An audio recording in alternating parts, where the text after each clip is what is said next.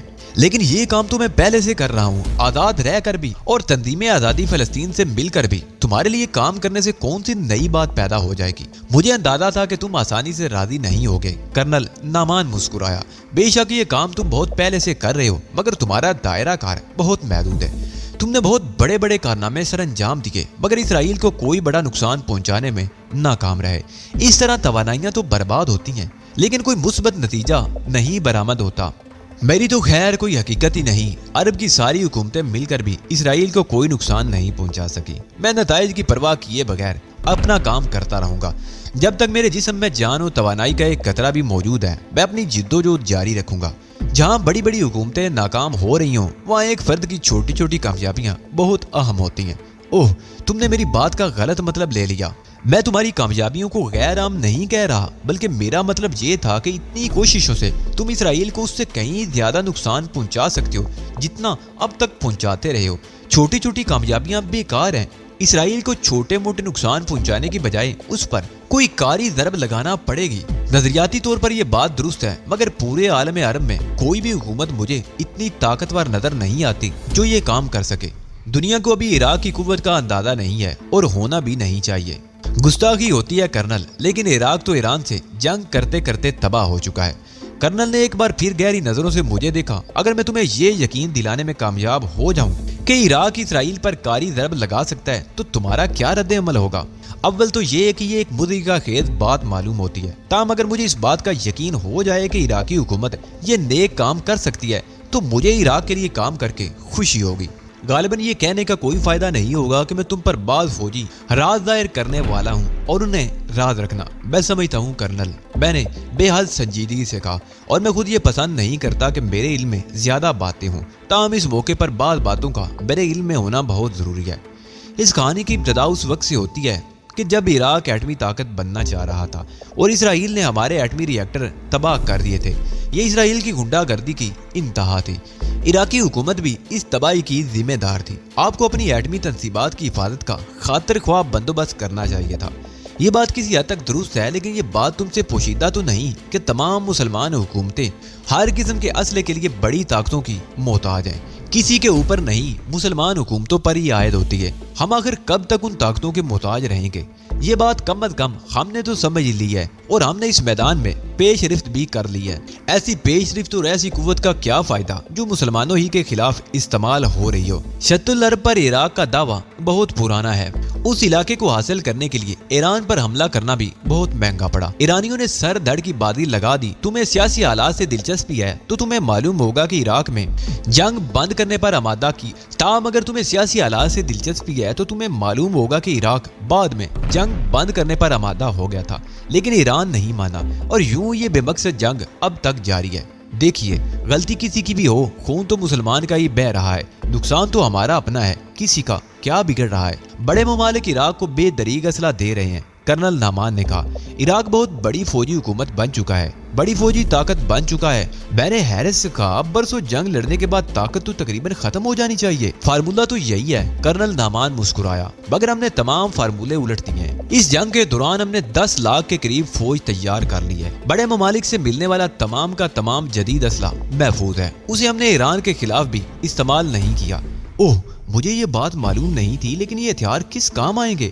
ہم نے اچھی خاصی ٹیکنالوجی حاصل کر لی ہے، اور اسرائیل نے ہم پر جو کاری وار کیا تھا، ہم اس کا بدلہ لینے کی تیاریاں کر رہے ہیں۔ میں مضطربانہ انداز میں اپنی کرسی سے کھڑا ہو گیا۔ مجھے ان باتوں پر یقین نہیں آتا، کوئی بھی یقین نہیں کر سکتا۔ جو ممالک ہمیں اسلحہ فراہم کر رہے ہیں، یہ بات خود ان کے علم میں بھی نہیں ہے۔ اگر انہیں بھنک بھی پڑ جائے کہ ہم مستقبل کے لیے کیا منصوبہ بندی کر رہے ہیں تو ہمیں اسلحہ ملنا بند ہو جائے گا، لیکن یہ خالصاً فوجی نوعیت کا معاملہ ہے، اس لیے ابھی تک خفیہ ہی ہے۔ میں بیان نہیں کر سکتا کرنل، یہ خبر سن کر مجھے کتنی مسرت ہو رہی ہے۔